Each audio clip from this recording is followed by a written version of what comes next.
العام نفس ما قلت لك، انا قلت لك المره انه لا تكرهها في الخيل، يعني لا تكرهها في الريس، يعني لا تضربها وايد. عاد وايد كنتوا قاسيين معاه. اذا ما سوينا كذي ما كان بيسابق. بيفوز بيفوز. هل هذا الشغله اللي راح تاثر عليه اليوم؟ لو ما سحبت حصاني كنت بطيح. ماني بارد بس يعني صدق شنو ذي؟ لا والله ما في. للحال انه شوط يعني مو بوايد مهم، نجرب. شوف ايش بيصير.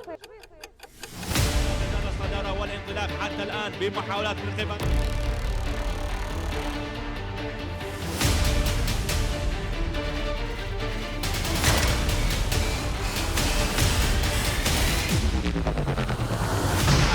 ريسنج لسمو الشيخ عيسى بن سلمان آل خليفة، بينما محاولات هنالك عملية في آخر الازدياد.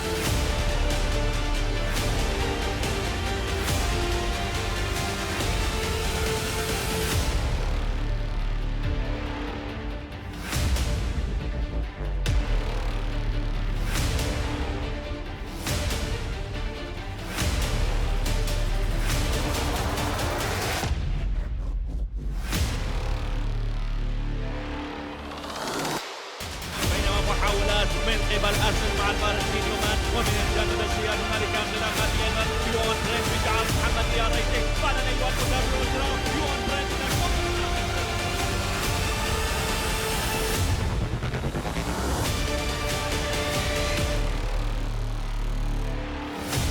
من البداية للنهاية.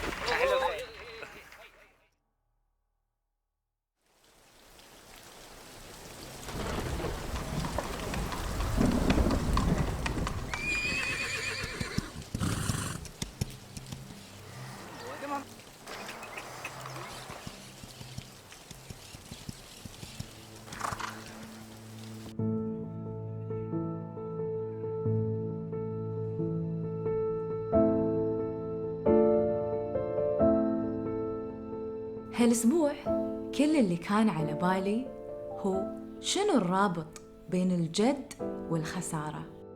أبي أقول لكم شيء. شنو تبين؟ أعرف كل ما ناخذ وجودنا هني جد أكثر، كل ما كان شعور الخسارة مؤلم أكثر. صحيح. وأبي أقول لكم إني أعرف شنو يعني لما تحس إنك انجزت ومشيت خطوة بس تشوف روحك إنك ترى رجعت 10 خطوات للخلف. ما في لا. صدقوني أعرف، بس لا نجامل بعض. مو مجامله، بالعكس. ونرمي الحمل أو الخطأ على حظ أو حتى على شخص. استغفر الله. بس أبي أقول لكم إني أعرف شنو يعني لما تعيش خسارة ورا خسارة، حد انتقاد ورا انتقاد، لا توتر على وجه شحن.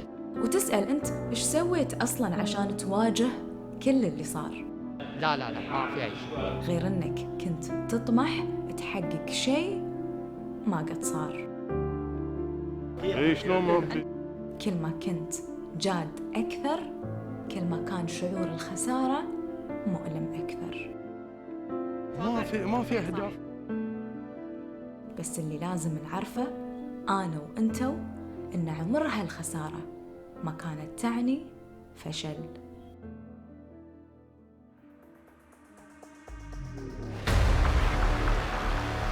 فكرة ممتازة. يلا شوف لا سيدي يلا. فوزي، وينك يا فوزي؟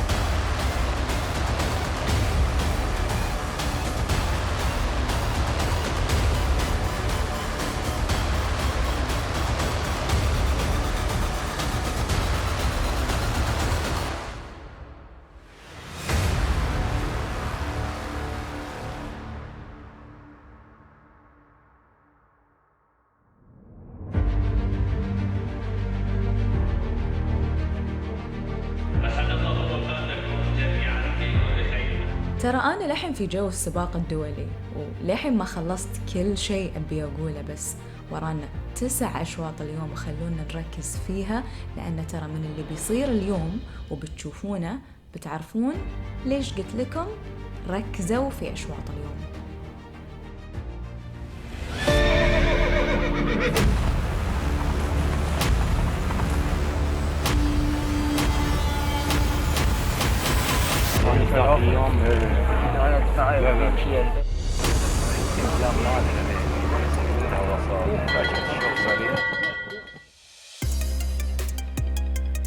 الشوط تتوقع راح يعني تحسمه كامبولينا؟ كامبولينا، لأن ليش إن إحنا نحسم لها اليوم؟ لأن رايحة رن الأسبوع اللي فات، وجاية خيل طيبة يعني راكضية طارق، وجاية مركز ثالث لها يعني الفرس. بس في بعد عندك في خيول لها عندها خبرة. ما أعرف إذا أنتم بتروحون مع الخبرة أو بتروحون مع كامبولينا أو باقي الخيل، بس اللي أنا أبي أقوله اليوم 3 من خيلكم مرشحين، أحطهم في كفة وأحط بقية المشاركين في كفة أخرى؟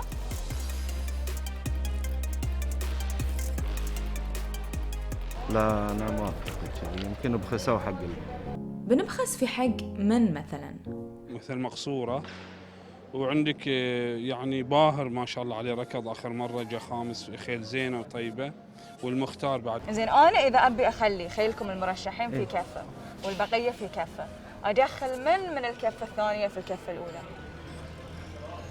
ما أعرف والله، ما أدري عن الخيل الباقي. يلا خلينا ندخل المختار، باعتبار إنه هو على تصنيف ممكن نقول إنه هو اللي بيفوز. والله شوية استبعده المختار. أنت مو متوتر على المختار؟ لا توتر على ويش ريس، سوينا اللي علينا والباقي على رب العالمين. حصان ممتاز، حصان يعني حقق نتائج طيبة، أعتقد راح يكون له يمكن كلمة في المراكز الأربعة الأولى في ذا الشوط. شوف، مجرد إن أنت ما تعرفه ما يروح جواب. مو ما أعرفهم، أنا ما أتابع خيل الباقين، أنا علي من خيل، لأن في الأخير في السباق لازم تغلبينهم كلهم، مو واحد أو اثنين. بالضبط، مو لأن لازم نغلبهم كلهم، مفروض نعرفهم كلهم، بس تدرون خلينا نتابع الريس.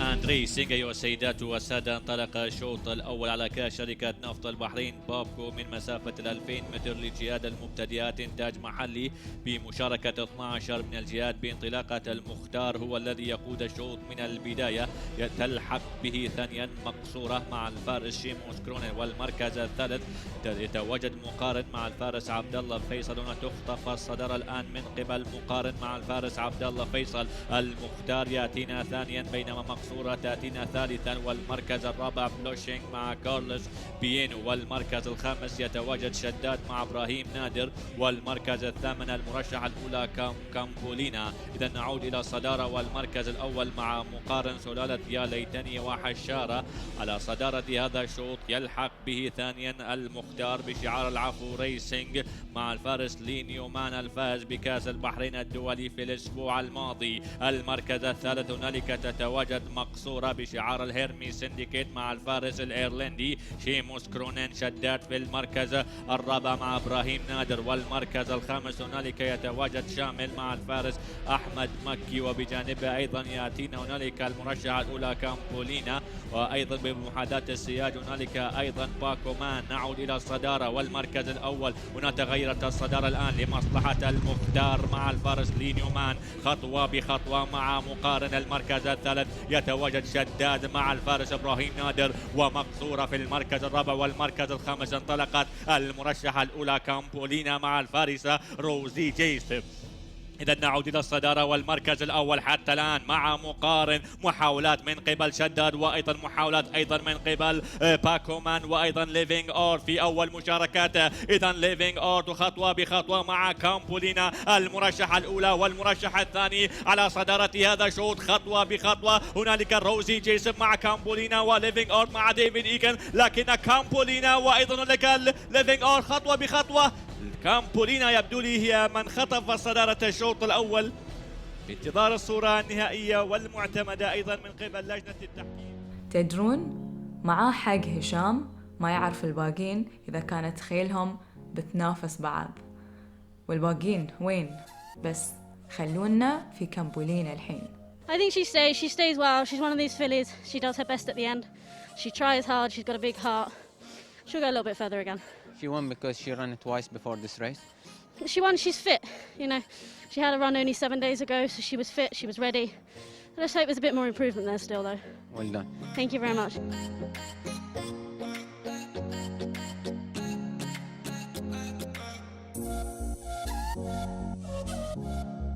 قلت لك خيلكم في كافة وبقية الخيل في كافة. ما كان يحتاج ان احنا نجامل قبل السباق.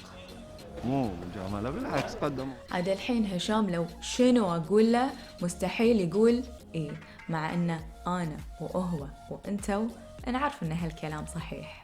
الراسين الثانيين اللي هو ليفينج ارت وباكومان واضح عليهم كان قلة الخبرة، خاصة ان باكومان تأخر في الانطلاقة. لحظة، إذا هالاثنين بين عليهم قلة الخبرة وياو ثاني وثالث عيل اللي عندهم خبرة، شنو يعني مفروض نقول عنهم؟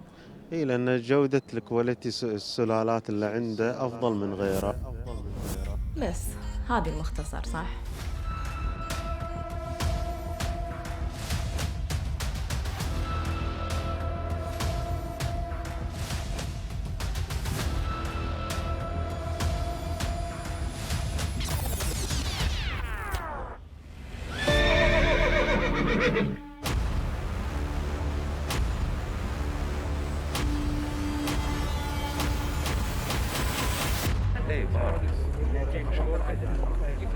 But you know, you cannot say now it's okay.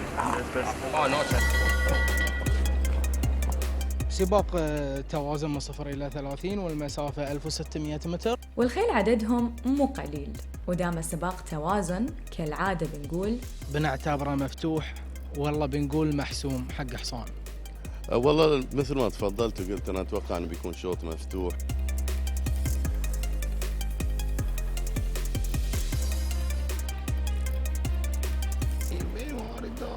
وعبد الله فيصل مدار.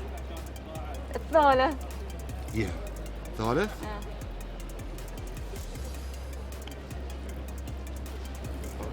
صعب شوي، الشوط مفتوح هذا. حد مفتوح الشوط. حد مفتوح الشوط. انزين، هالمرة بدال ما نروح مع اسم الخيل خلونا نروح مع اسم الفارس اللي عليه. The winner of the international trophy riding Malzouma today. Why not? It must be something. Huh? Yeah? Seriously? Special friends, special people. No, don't talk to me about friends. Yeah, that's what no it's about. friendship. This I is only the ride for race. friends, sorry. Huh? I only ride for my friends. So just because he's your friend, Yeah. not because of Malzouma. No, he's my friend. I don't know the whole. ملزومة. صدق؟ ملزومة. صدق؟ على كلام السيد يعني قال لنا ملزومة. I am not jealous. I'm just saying Malzouma is not good enough. I don't think Malzouma is good enough. But he keeps telling me that. That's not very nice. مو قصدي أكون لئيمة والله، بس صار لي دهر أقنع سيد هادي إن ملزومة ما بتحقق شيء. لا بس مسكينة أول ركضة لها هالموسم ومطر اليوم، يعني ملزومة شوي ترى. سوفت. تبي السوفت هي؟ ايه وين ما طاح مطر عدل بعد. بعد ايش تبي يعني تبي شنو بورشة تسوي لك هنا يا لا لأن هي تحب تسبح. يعني لو سباحة. I'm just saying the truth. He's my friend too, but. We'll see in a minute. We'll see. They all set for race number 2. They're off and racing. انطلق الشوط الثاني على كاس شركة نفط البحرين بابكو من مسافة الميل 1600 متر هانديكاب من 0 إلى 30. ينطلق للجياد الإنتاج المحلي بانطلاقة واردات هي التي تتصدر السباق، بينما تخطف الصدارة الآن من قبل ملزومة مع الفارس لينيو مان، والمركز الثالث تتواجد وصية مع الفارس إبراهيم نادر الخميلة بالمركز الرابع، والمركز السادس هنالك والثاب. إذا نعود إلى الصدارة والمركز الأول مع ملزومة لينيومان على صدارة هذا الشوط، تلحق به ثانيا واردات مع أندرو إليت. وصية في المركز الثالث، بينما المركز الرابع والثاب بمحاذاة السياج، والمركز الخامس فردية مع علي حسين، والمركز السادس هنالك أيضا كوتليس مع الفارس جيرالد موسي الذي يشارك أول مشاركته في هذا الموسم. إذا نعود إلى الصدارة والمركز الأول حتى الآن مع ملزومة لينيومان على صدارة هذا الشوط. المركز الثاني هنالك وصية،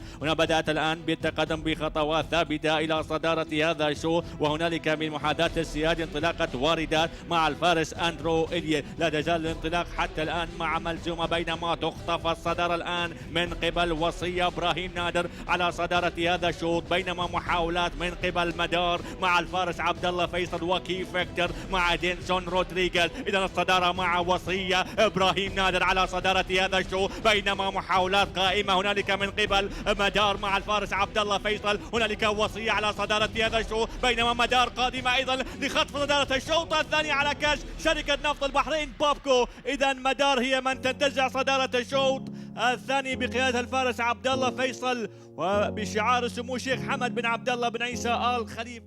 I told you should have listened. Just show your lack of knowledge for racing. You put me on it to find something out. I did, so we'll have a talk and we'll let you know. الحين قبل الشوط قال لي بتشوفين مستوى ملزومة، وبعد الشوط يقول انتي ما تفهمين ودخلناها عشان نكتشف شيء. المهم خسرانين ومعذورين، خلونا في مدار الحين. توقيت مميز وفوز مدار اليوم. هو المشكلة التوقيت قاعد يصير على إبراهيم نادر. هاي ثالث مرة أفوز عليه عند الفينش. إيه تعبت الفرس شوي، لياقتها مو فت، رايحة رن الفرس، بس الحمد لله قدمت زين. كنا متوقعين منها، بس اللهم ان لياقتها، كنا ندري ان لياقتها مو زينة، بس بتروح رن كانت.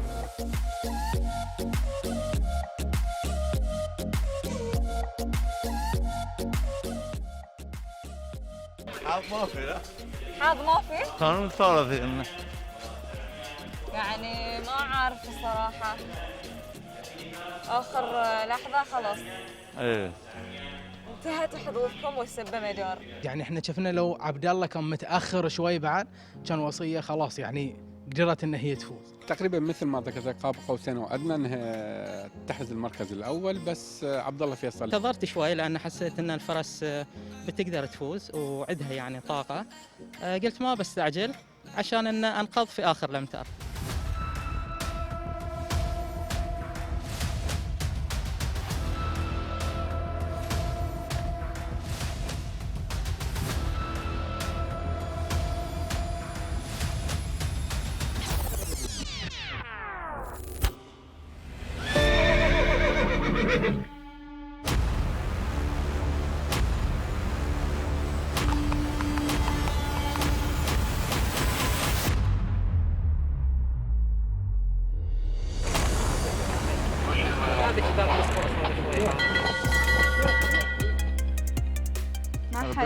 ما رشحوني. الرابدة ليش لازم تكون مرشحة الرابدة؟ زينة أحسن من طويسان؟ لا زينة بس ليش كان؟ الأبيض عندي أمل عليه. يعني ذاك الأسبوع قلت ما تشوف إلا طويسان، هالأسبوع ما أدري. طويسان لهالدرجة عطى ثقة يوسف طاهر انه قال له بس خلاص انا ما احتاج حق بيس ميكر كذي كذاك بغلب. والله طويسان اثبت يعني في هذا الموسم بانتصارين. هو من ناحية اثبت تعرف شنو نبي اليوم يوسف البوعينين؟ شنو تبين؟ ابي اشوف هل في خطة ممكن تخلي طويسان يخسر؟ توافيق هذه ما في، انا بسوي شيء يعني بوقفه، انا ما بوقفه انا. خليه يقدر شوي يعني يغرب طويسان. تبي غرب طويسان ولا تبي؟ لا بس في رتم بيكون في الشوط، يعني ما بيكون لازم انا خيلي اضحي فيها عشان يصير رتم، بس في رتم بيصير في الشوط. فارس عبد الله كويتي تمشي من الخيل اللي قدام، ما بيقعدها. ايه زين هاي اللي بيصير. بس اذا شردوها احنا عندنا خطتنا، كنت حق عبد الله فيصل وعارفين شو اللي بيصير. شنو خطتك؟ شنو تقدر تسوي خطة؟ بس ويا فاهمها عقب بتشوفين. شخبط على من اللي مستحيل يغلب. الرابدة. اخاف نفس ذاك الاسبوع قلت لا صدقني ترى زين الرابدة، الرابدة بتطلع بس ما بتكمل صدقني. يعني هم اذا شردوا الرابده يبون اللي صالح خيلهم، فاحنا بعد نعرف حق حصان ايش يسوي له. اوكي. عبد الله مو غريب على الحصان، ركبه 3 سباقات هاي ثالث وغالب عليه سباقين، فاهم الحصان صح شنو اللي يبي الحصان. تقولين طويسان يغلب؟ اي ان شاء الله. يلا الحين نشوف من اللي يفوز. تحدي بيني وبينك، تحدي بيني وبينك.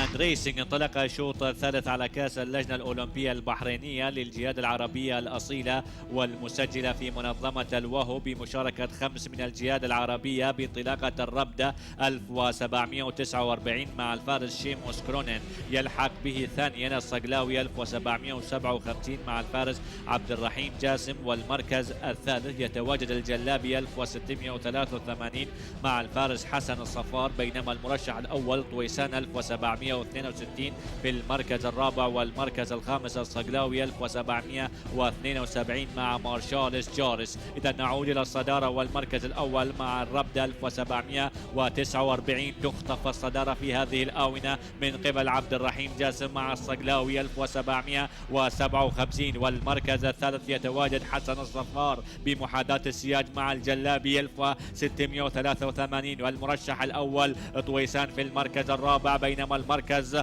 الخامس هنالك الصقلاوي 1772 مع الإيطالي مارشالس جارس، بينما المرشح الأول يبحث عن منفذ في هذه الآونة. لا تزال الصدارة حتى الآن مع الصقلاوي 1757. انطلق المرشح الأول طويسان 1762 الفائز في الأسبوع الماضي في مسافة 1200 متر، وهنالك أيضا محاولات من قبل الصقلاوي 1772، وهنالك أيضا محاولات من قبل الصقلاوي 1757. لا تزال الصدارة حتى الآن مع طويسان، محاولات من قبل الصقلاوي، لكن طويسان إلى كأس اللجنة الأولمبية البحرينية بقيادة الفارس عبد الله فيصل الذي يحقق انتصاره الثاني على التوالي في هذه الأمسية. مبروك.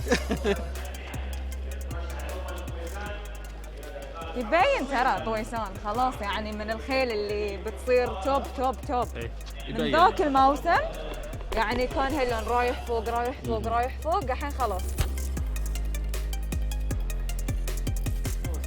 الله يبارك فيك. تبي تكلمك هدى اشياء. ما شاء الله على طويسان. اي لا ما شاء الله عليه الصراحة. قولي له بس الحصان يحتاج بلينكر. يحتاج بلينكر صدق؟ بوابه خايف. اي بين خايف كان من البوابه. قولي له بس ملاحظته الوحيده يبي بلينكر الحصان. والله بنجرب، احنا جربنا مع بلانكر العام خبرين يوم قال لنا انس، قال لنا بعد جوكيه شوفوا ما مشى وياي.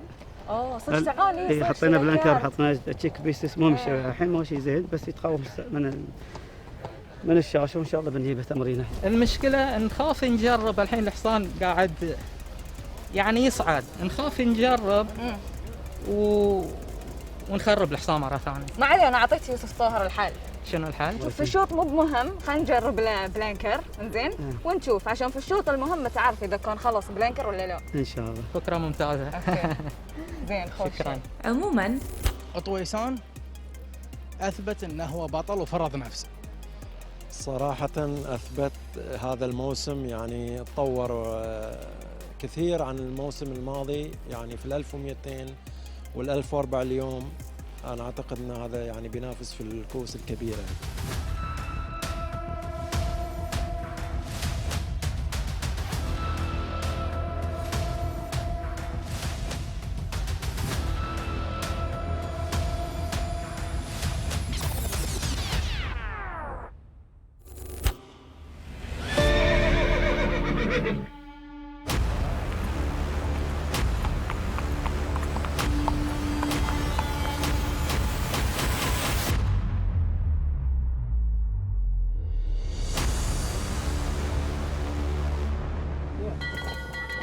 جدايل هي المرشحة الأولى في الشوط، بس أنا راح أروح مع بريث تيكينج.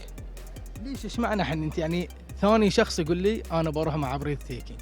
بريث تيكينج كانت مع جدايل في الشوط اللي هو الأسبوع الماضي اللي حققت فيه المركز الرابع. عموما بريث تيكينج مرشح ثاني، والاثنين الفوزي ناس وغيرهم 13. اقروهم الحين اسم اسم وبتعرفون أنه لازم أعيد نفس الكلام. قلت له خيلكم كلها في كافة والخيل الثانية في كافة. استغفر مو الله. بهاي اللي استغفر الله. مو بهاي اللي صار. الحمد لله. هاي فعلا اللي صار. الحين جيت بقول جدايل في كافة والباقي كلهم في كافة، بتقول لي ليش؟ لا حول ولا قوة. والنعم بالله يعني، بس هذه صج، وخلي الشوط يثبت عكس الكلام.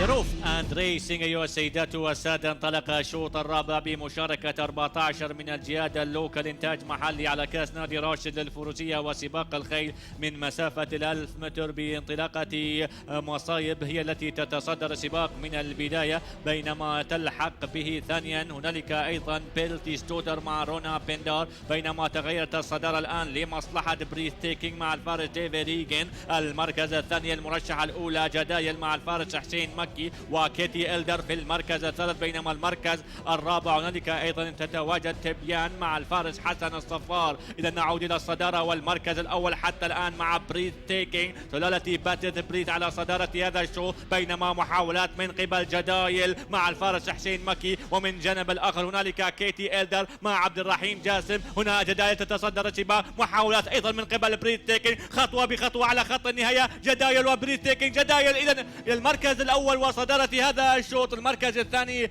بريث تيكينج، والمركز الثالث يبدو لي انه شو اللي قاعد يصير في انتاج فوزي؟ ما عطى احد شانس. ممكن خبرة السنين هي اللي قاعدة تنعكس في النتائج الحين. يعني فوزي عبد الله ناس أنتج خلال 20 سنة أو أكثر من 20 سنة، فالنتائج 20 سنة قاعدين نشوفها على أرض الواقع في هذا اليوم. Yeah, look, he's a very nice horse. He is a horse that he's a little bit fractious, and you just have to kind of keep him as relaxed as possible. I think that run last week just got the steam out of him because he was very relaxed going down to the gates, and he's probably a horse you could go 6 furlongs as well. He was very relaxed for the first half of the race, and I think when he hit the front he just got a bit lonely, and when the other Abdullah Nas horse came to him he really picked up again, so it was a nice performance. Well done.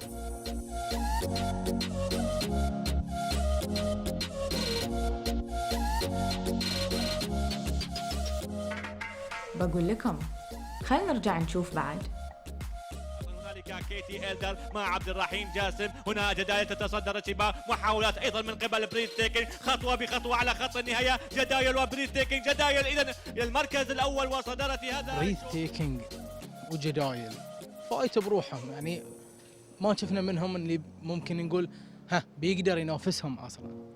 إيه كان واضح تفوق مستواهم على بقية الخيل. عاد الحين اللي صار وما أظن اللي عندهم إنتاج يقدرون يتلاحقون روحهم.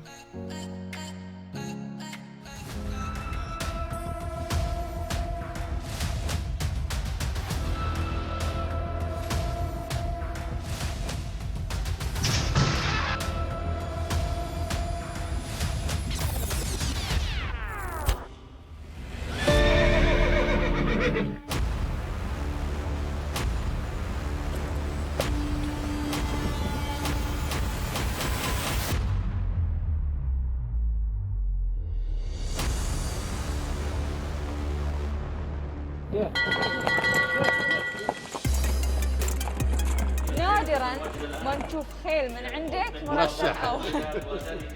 صح؟ صح. بس اليوم بين برايت آرمور وإيوان من منهم بترجح؟ وبرايت آرمور مرشح أول وإيوان مرشح ثاني، بس منطقيا برايت آرمر بحكم المسافة ايوان برنس يمكن يبغي 7 إلى 8 فورلنج، ما أدري يمكن تغيير المضمار بعد يكون في صالحه اليوم. شوفوا يعني الصراحة أغلب الموجودين أول مرة نشوفهم. حيث الخبرة بيكون الشوط صعب، وفي أول مشاركة في هالمضمار من اللي راح يتأقلم مع هالمضمار مع هالأرضية اليوم، يعني ممطر اليوم الأجواء، فالأرضية شوي سوفت تكون، فصعب بيكون. وأحس قبل لا نحكم ونقول أي شيء خلينا نشوفهم في نهاية المطاف، يعني هذه أول فرصة لهم. ظروف اند ريسينج انطلق الشوط الخامس على كاس شركة نفط البحرين بابكو بمشاركة 11 من الجياد المستوردة لعمر سنتين فقط لا غير، بانطلاقة أسل هي التي تتصدر السباق من البداية، بينما تغيرت الصدارة الآن لمصلحة المرشح الأول برايت آرمر مع الفارس بادي ماثرز. أسل في المركز الثاني، بارني بير في المركز الثالث، والمركز الرابع الطور، بينما المركز الخامس هنالك يتواجد روزفلت سكريت، بينما لا تزال الصدارة والمركز الأول حتى الآن مع برايت آرمر بقيادة الفارس بادي ماثر. محاولات أيضا من قبل أسل مع الفارس لينيومان، والمركز الثالث هنالك يوان برينس مع كولوم رودريغيز. لا يزال الانطلاق متواصل حتى الآن مع برايت آرمر، بينما محاولات من قبل أسل مع الفارس لينيومان. ومن الجانب السياد هنالك انطلاقات أيضا يوان برينس بشعار المحمدية ريسينج. فعلا أيها المتابعون الكرام، يوان برينس إلى الشوط الخامس. إذا يوان برينس هو بطل الشوط الخامس. المركز الثاني دخول ما بين برايت آرمر وأسل. Well done. First time out, Yuan Prince here, and he showed a good performance. It was a good performance, yeah. He's had just the 3 runs in the UK, and his last start there was his best. You know, he really sort of knuckled down, and it was a good race. You know, the winner of the race went on to win a good race at York, and he's been training well since he's been here, and it's a good first run here, and hopefully he can improve. Do you think he can go further distance than that? Because the way he runs, he's coming from last 200 meters from the back. Yeah, before the race today, we thought that he might be better over a bit further distance, but the race was here and he was well, so we thought we'd come and see how he went, and it couldn't have been better.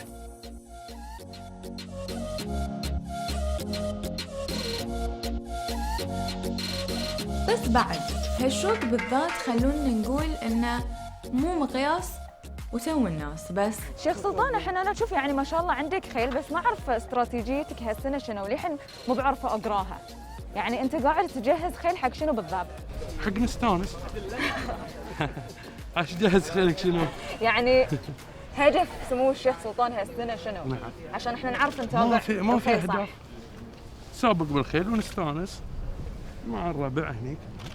مستانسين الحمد لله. عنده هدف سمو الشيخ سلطان بس ما يبي يقول لا هدف ولا شيء، الاهداف حق المباراه حق كره القدم، مو بالاهداف هني عنده. وعلى طاري مو مقياس، مو مقياس، سنتين جياد عمر سنتين، يعني بعد يحتاجون كذا سباق، اغلبيه الجياد اول مشاركه، فصعب نقول خلاص يوان برنس الافضل من بين السنتين. اكيد مقياس، ترى الحصان ما تمرن على الارضيه العشبيه، يعني سيده جاء سابق على الارضيه. شيخ سلطان عنده يعني خبره في هالمواضيع، يعني يعرف الخل. طبعا الحصان مو ما يصلح حق هناك حقق المركز الثالث هناك اخر ريس في بريطانيا، حقق المركز الثالث الحصان. الحصان زين، بس اللي هو اعتقاد شيخ سلطان، وانا بعد اقول يعني الحصان يحب الارضيه اليابسه، يعني حجمه حق ارضيه البحرين مناسبه له. اما برايت آرمر وجليل لازم تبيض الوي يا جليل. ما عندي خيارات، لازم. انا كنت دائما اقول ان انا حداد بدون فحم. اليوم جابوا لنا الفحم، الحين بنشوف ان شاء الله. عموما الشوط كان بينهم، يعني نقدر نقول بيض الوي.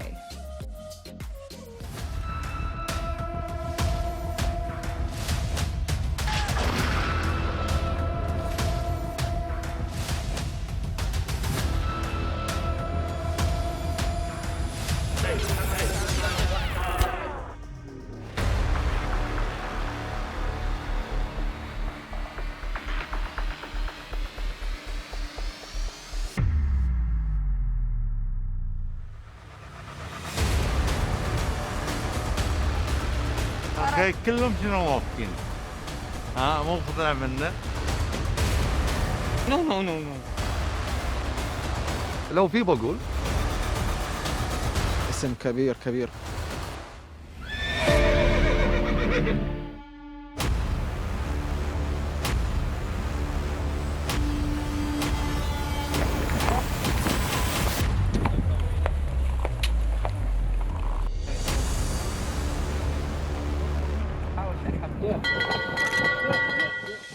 جعفر ويش اختار لي واحد من الموجودين اليوم واتكلم عنه. وش تختار؟ انت تشوف المرشحين. انت قول لي. انا ما اقدر اقول ليش لان اخير كلهم اختار لي نفسي. واحد اتكلم عنه، قول لي خليه. وانا اختار لي. اختار لي، شوف يلا. انا عندي حصان، شلون اختار لك خير غير؟ تبي تختار لي حصانك اتكلم عنه؟ لا اتكلم عن حصان، انت تشوفي فكر وين اللي جايين بليس اتكلم عليهم. والله إذا على فكري بقول الشوط صج صعب، لأن فيه 18 خيل مشارك، ومو بكذي بعد شوط هانديكاب من 0 ل 75، يعني كلهم ترى نفس الشيء. يعني ما اختار ولا واحد؟ روحي على خيول الشيخ سلطان. اروح على خيول الشيخ سلطان، سابوتاي، وورلد اوردر وتينار. وايد ما شاء الله اللي في الشوط. وايد جعفر قال نروح مع خيل لا الشيخ ما تقول ان سلطان. جعفر قالوا لك. يمكن روحي 200 ساعة. تصور لنا روحي سوالف.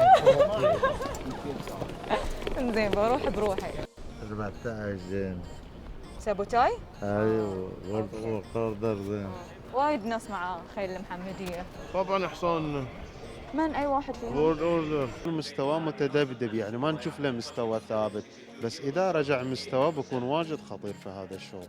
وورد اوردر مو باحسن من سابوتاي. سبتاي داخل هني وياك نسيته.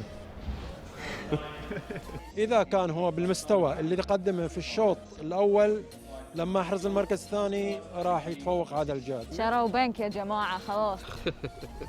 شريناه بنك عاد بس بدون مو فيزا. بدون فلوس. بس هلون اعطاكم اياه؟ اي اعطانا اياه من غير فلوس بعد. لا الفلوس عنده وعطونا له.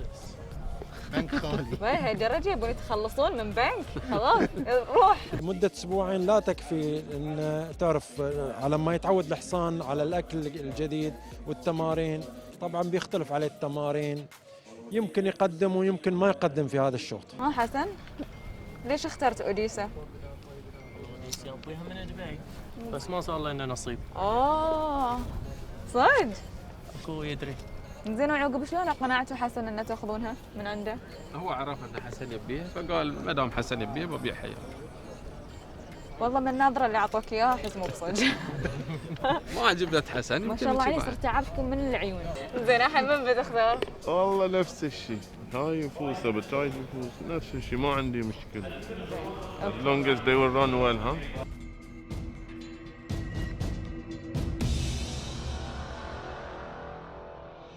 All set لروف اند ريسنج. انطلق الشوط السادس على كاس شركة نفط البحرين بوبكو من مسافة 1000 متر مستقيم بمشاركة 18 من الجهاد المستوردة ثيربريد هانديكاب من 0 إلى 75 بانطلاقة الجواد. وورد اوردر هو الذي يتصدر السباق مع الفارس ديفيد ايجن، يلحق به ثانيا تينار مع الفارس كولوم رودريغيز، والمركز الثالث هنالك فور بدن لاد مع الفارس عبد الله فيصل، والمركز الرابع هنالك ايضا يتواجد الجواد داركاش. إذا نعود إلى الصدارة والمركز الأول حتى الآن مع وورد أوردر ديفيد إيجن على صدارة هذا الشوط، بينما هنالك محاولات من قبل فورورد ثينكر مع شيموس كرونن، وهنالك أيضا محاولات من قبل أريبا مع بن سندرسون. لا تزال الصدارة والانطلاق حتى الآن بمحاولات من قبل تينار مع كولوم رودريغيز، وهنالك أليكو أيضا من جانب السيال، ومن وسط الجيال هنالك أريبا هنالك فعلا أيها المتابعون الكرام هنالك تينار وأيضا أريبا دخول ثنائي على خط النهاية بانتظار الصورة النهائية من قبل لجنة التحكيم. It's a photo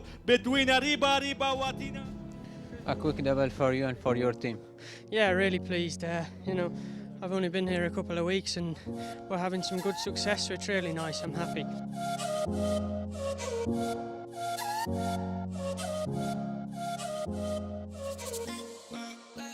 يمكن صح خيل المحمدية كانوا مرشحين وفاز واحد منهم اللي هو تينار، بس أريبا ثاني وفوتو فنش بعد.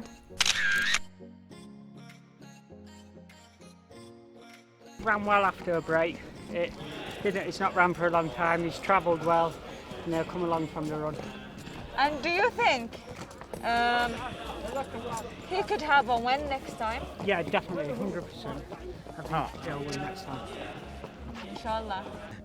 أريبيا أعتقد راح يكون أفضل من هذا المستوى، خاصة الحصان كلش قليل خبرة، يعني العام الماضي أعتقد شارك مشاركة واحدة أو انسحب عند صناديق الانطلاق. راح نشوفه في سباقات أفضل من هذا السباق.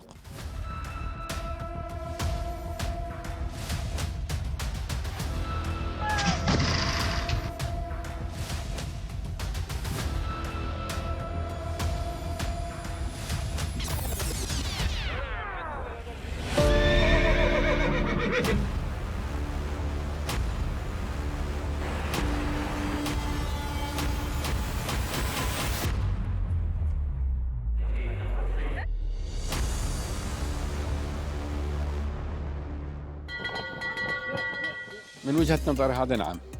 صفوة وصفوة تصنيفها 40 وهي الأعلى بين المشاركين في شوط من 0 ل 40 بس بعد معاها 7 آخرين. وغير صفوة محايدة وبتصنيف شوي أقل 38. محايدة تحب، هي دائما تحب البند تكون أكثر من الستريت يعني، بس ما أستبعدها من تكون يعني في المنافسة في هذا الشوط. يعتمد على جهوزيتها ويعتمد على الفارس الصفا يعني شلون يتصرف معاها. He's been going well at home and whatever he does he'll come along from the run. صدق؟ شو السالفة؟ يلا بنشوف. خيل المزدهر. تحبها؟ اي نحبها. احنا بعد. تا شيخ عبد الله. ايه. ولاية. يلا بنشوف إن شاء الله. ولاية. ان شاء الله. ان شاء الله. بس يعني الوزن في صالحكم. ايوه. الخيل بعد يعني بس ممكن مشكلتها تكون في اول صالحكم. اول رس بتروح اول رن يعني. ان شاء الله. بس أرجع بقول صفوة بتكون للحظوظ الأكثر.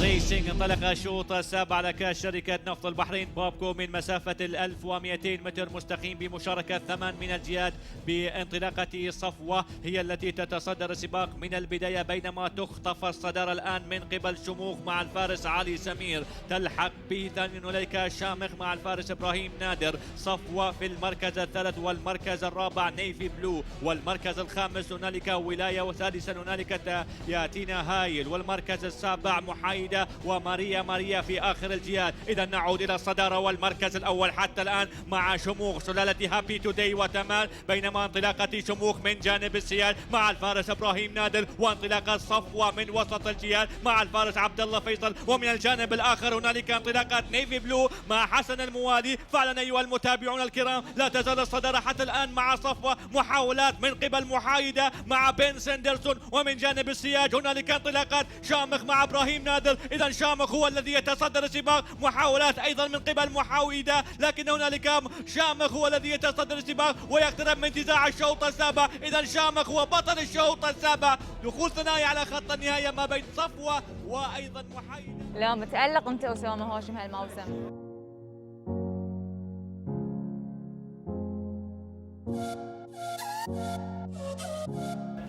قالوا لك من اللي قال لك ذاك اليوم قصر المسافة؟ الفارس؟ فارس طبعا احنا بعد شفنا أي فارس المسافة. اللي قال لك يقصر المسافة؟ ابراهيم قال لك ها؟ إبراهيم قال لك يقصر المسافة؟ احنا شفناه بعد كان عصبي انطلق بعصبية الحصان يعني ما قدر يتحكم فيه الحصان.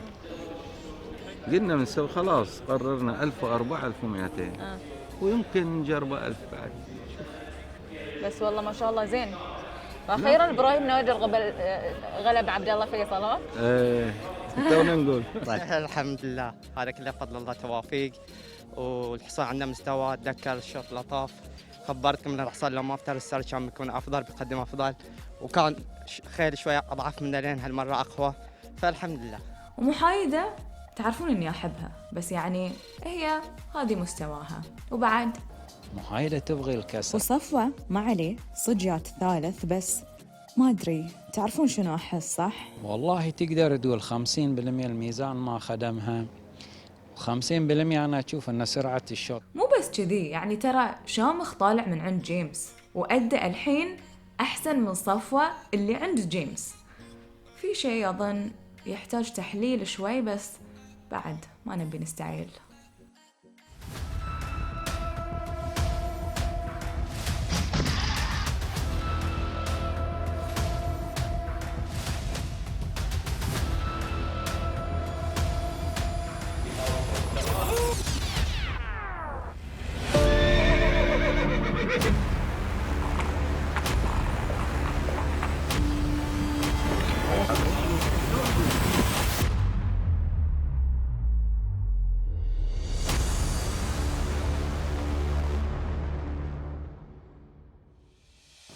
سير فيكتور على آخر سباق له أتوقع أن اليوم ما بيكون سهل في الشوط.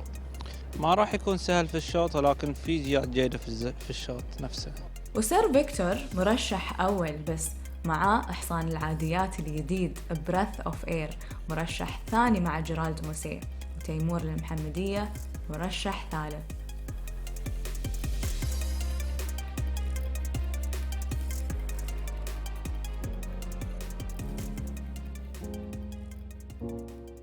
العقير العقير ها هو العقير. لا بس وين العقير يقدر عليهم اليوم؟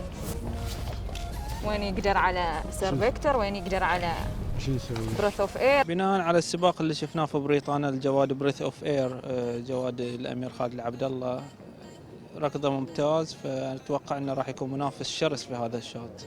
وعندنا ايضا تيمور لين. بس ما قلت لك انا ذيك المره انه كان الحصانيه ما تأقلم، ومع الاسف بس اللي صاد العام ان الهانديكابر رفع ريته وايد من 70 واداه له 93. فاضطر انه يشارك مع خيل اعلى من مستواه في بدايته قلت يعني. فكان يمركز الثاني رفع 14، يمركز الاول مع خيل عاديه يعني مع احترامي يعني رفع 13. فخسر وايد اشواط انه تجامب من 70 to 93. فحتى الحين للحين يعني دائما الحين يروح مع الخيل وايد بوايد، فما راح جراجولي ولا هم عمره صغير. صدق سير فيكتور مرشح اول بس انا ما ظنيت يفوز. ليش يعني؟ ما ادري. انا اقرس ما اقتنعت منه اقرس. اوكي يعني طبعا كلهم شنو واقفين؟ مو مقتنع منه. لا والله يعني صدق هو يورا كان اخر الخيل يبغى يغلب الاول. ما تاخر على الفارس، فاليوم المفروض ان اليوم يعدل من غلطه. بريث اوف اير بس اول مره نشوفه هني ما ندري. اول مره اول نظره لنا عليه. بس غالب برا كلاس 2 زين. والله بس ذكرتني عبد الله كويتي شكلي برد ارشح سير فيكتور. لا يعني برا زين له. غالب كلاس 2. والله بنرد نشوف شوطه الاخير بنعرف الحين ايش بيسوي. شوف يسوي نفس سباق الاخير ولا لا.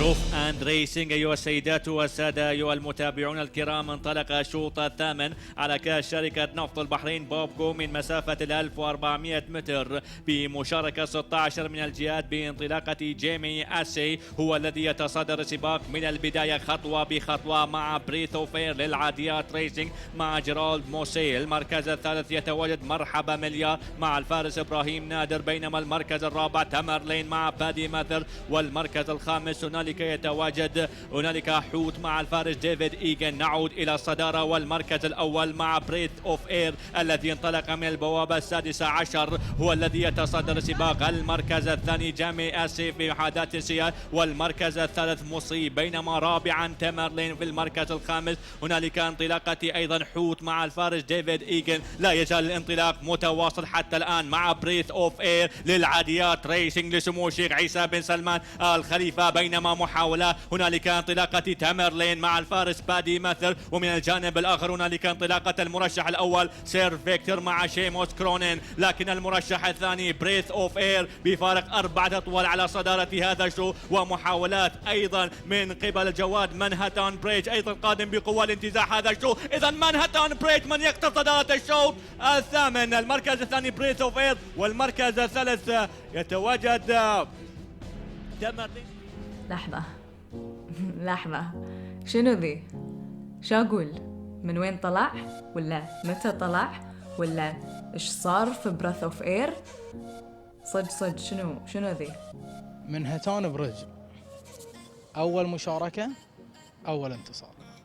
أدى سباق رائع ما كان في الحسبان، وعامل الوزن 56 كيلو، قدر يتفوق في هذا الشوط.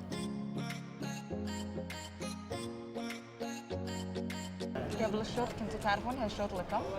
قول لي الصدق. لا صراحة كنت أتوقع أن حصان العاديات ما شاء الله عليه جاي بسمعة جدا قوية، فأتوقع يمكن اليوم أول ريس ما نقدر نقيس عليه، بس أتوقع في السباقات الجاية بيكون منافس قوي. إي ما نقدر نقيس عليه صح، بس أنت شفت شلون يعني طاف عليه كذي؟ منهاتن برج عنده فينش قوي. هذه مو بس فينش قوي، شوفوا انتوا ايش سوى في براث اوف اير. مفاجأة قوية قوية. فاجأتهم. والله حصان اول مرة يركض الحمد لله توفقنا اياه. بس يعني انه حصان ميدن اليوم واول مرة في البحرين ويقدر يفوز على خيل عندها تصنيفات عالية. والله ان شاء الله بصير احسن بعد الحصان. بصير احسن بعد الحصان. فوزي وينك يا فوزي؟ فوزي خليه يريح بعد مسكين. ما بيجي اخر شوط؟ سوي اللي عليه بعد. شلون ما بيجي اخر شوط؟ قالوا لنا انتوا بس روحوا. لا نبيك فوزي تعال. وينه؟ اشوف الكاميرا لا حق اللي نشوف الحلقه تشوفني قاعده انادي فوزي. ما قصر. جاب الدولي الحمد لله. من يقدر يحاكيك يا فوزي الحين جبت لنا كاس البحرين الدولي، انا نقدر نقول لك شيء. شفته جيرالد مسكين؟ ترى ما كان يعني ما كان متوقع انه جايه. لو حصان ما قدر يلحق على فيس يعني قاعد ورا شوي شوي بحركه يعني ما شاء الله عليه. ايه فمن شي اقول لك جيرالد إيه. ترى توهق وحسه يعني كون انه حس انه غلب واحد. He was there but he was gone. He was no more power. Really? 100%. Do you think they surprised me? And Yes. No. That's what I think. They absolutely not. No? Well, you think like that? Some people think maybe I pressed too early. It's always same story, but he gave me a good feeling. He tried hard. First time this season here. I'm pleased. بعد يعني صراحة لو جيرالد كان متفاجئ كان الموضوع يهون، بس إن الحصان تعب. تعرفون شنو أبي أقول؟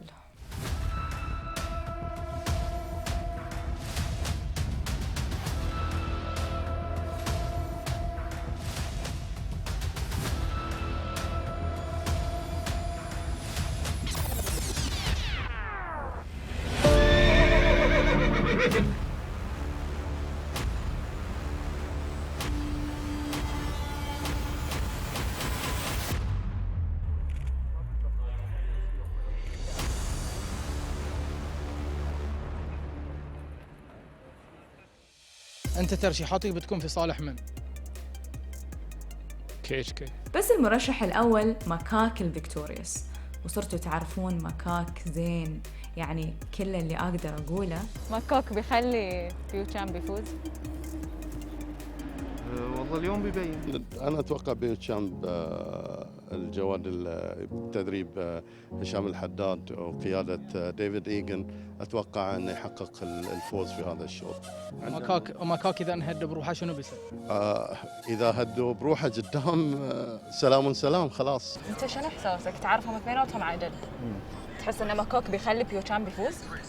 ما احس يعني احس ماكاك بيوتشامب عنيد. هو صح عنيد الحصان، لكن بيوتشامب بعد يظل حصان لسمعته وحصان بطل. شفت شوط بيوتشان بالاخير ذاك الاسبوع صح؟ اي نعم. وش رايك فيه؟ والله الاسبوع اللي طاف ما كان جاهز، لكن نتمنى ان الاسبوع اللي طاف جهزه حق الاسبوع.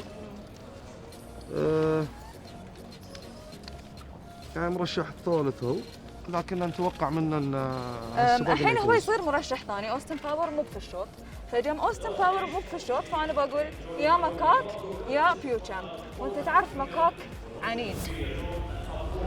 لا هو ماكاك في التدريب بوشام احسن المفروض، لكنه في السباق نتمنى من بوشام انه اليوم انه يكون جاهز. اذا جاهز ما بينطاف، بس اذا جاهزيته للحين فيمكن انه يتاثر شوي. ولكن سيناريو اليوم السباق ما اعتقد يخدم ماكاك، يمكن يخدم الجواد شعار KHK بيوتشامب بيجناب. هذا الجواد اللي اعتقده بيكون الرقم الاصعب في هذا الشوط. دام هالشوط ما يخدم ماكاك، بتطلبون من ماكاك مساعده؟ هو يحب يساعد ماكاك. لا والله ما في، يعني هي طبعا لو في بقول، لكن ما في مساعده. ما في صدق ها؟ لا ما في. إيه احسن، لان احنا نبي نشوف بيوتشامب بروحه بدون مساعده. نبي نشوف بيوتشامب يعني اقصاه مثل ما يقولون، يعني نبغي نشوفه على اصله من غير مساعده، فان شاء الله يوفقه.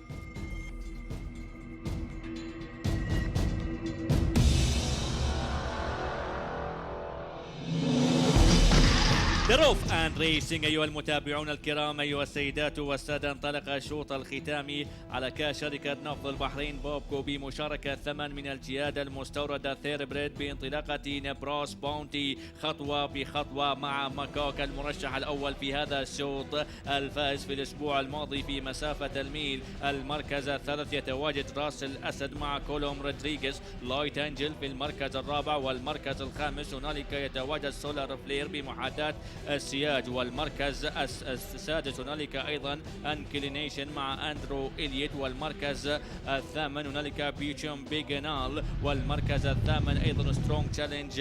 اذا نعود الى الصداره والمركز الاول خطوه بخطوه نبراس باونتي، بينما تخطف الصداره الان من قبل ماكاك مع الفارس عبد الله فيصل، وهنالك ايضا محاولات من قبل لايت انجل مع بين سندرسون من وسط الجيال. هنالك انطلاقه بيوتشم بيجنال مع الفارس ديفيد إيغن. فعلا أيها المتابعون الكرام، ماكاك لا يزال هو الذي يتصدر السباق، بينما محاولات أيضا من قبل بيوتشام بيكنال مع الفارس ديفيد إيغن بشعار الكي اتش كي ريسينج. فعلا أيها المتابعون الكرام، ومن جانب السياج هنالك أيضا سولار فلير. فعلا أيها المتابعون الكرام، هنالك بيوتشام بيكنال مع ديفيد إيغن من يخطف صدارة الشوط التاسع والأخير. إذا بيوتشام بيكنال من يخطف صدارة الشوط التاسع، سولار فلير في المركز الثاني، ماكاك في المركز الثالث، ولايت انجل في المركز الرابع. مو بقصة، بعد في ازيد، صح؟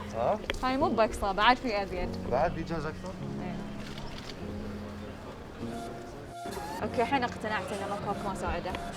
الحين اقتنعت ان ماكوك ما ساعده. لا ما فيها مساعدة. اللي عنده يروح.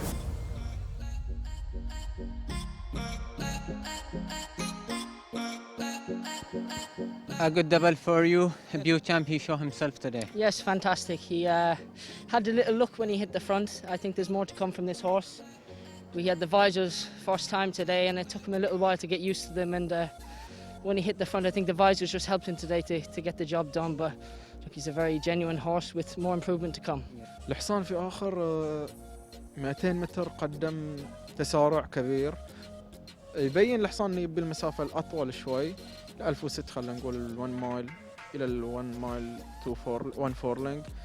بيكون حصان خطير، يعني احنا مثل ما شفنا في آخر الأمتار حصان كل ماله قاعد يتسارع بشكل كبير. I think he'll get used to Bahrain and he will acclimatise and get better slowly but surely. بس بعد انتوا شفتوا شنو صار مع ماكاك. حصان ديفيد إيغن دش علي وأنا سحبت حصاني، لو ما سحبت حصاني كنت بطيح، فلهذه السبب أنا تأخرت. الحين كنت في الاستواء لأن آخر الأمتار ديفيد إيغن كان يضرب حصاني يسار، فدش علي وأنا اضطريت أسحب حصاني عشان ما أدعم فيه وأطيح. ديفيد إيغن اللي هو معاه؟ بيوتشام. يعني بيوتشام خرب على ماكوك. إي، هو العادة دائما ماكوك هو المشاغب، هالمرة هو صار المظلوم. KHK أول انتصار لهم في الجيال المستوردة.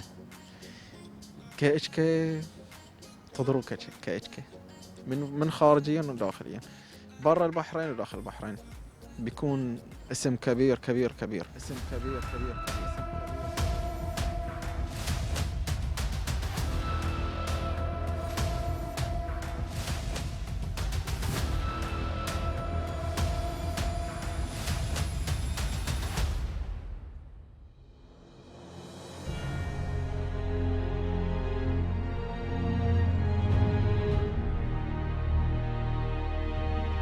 ما أبي أقول شيء بعد، بس أظن بعد اليوم الكل يحتاج يوقف وقفة مع نفسه ويعيد النظر. الموسم هالسنة ترى بيكون صعب، وإذا ما أخذتوا الموضوع جد النهاية بتكون قاسية على اللي كان يظن إنه موسم سهل. والنهايات ليست إلا بدايات، ولكل سباق بداية أخرى عند أهل الخير. يعني الناس تقول شنو عاد احنا خلينا نعرف الموضوع، قاعد تكلمني محمد السعيد ايش شلون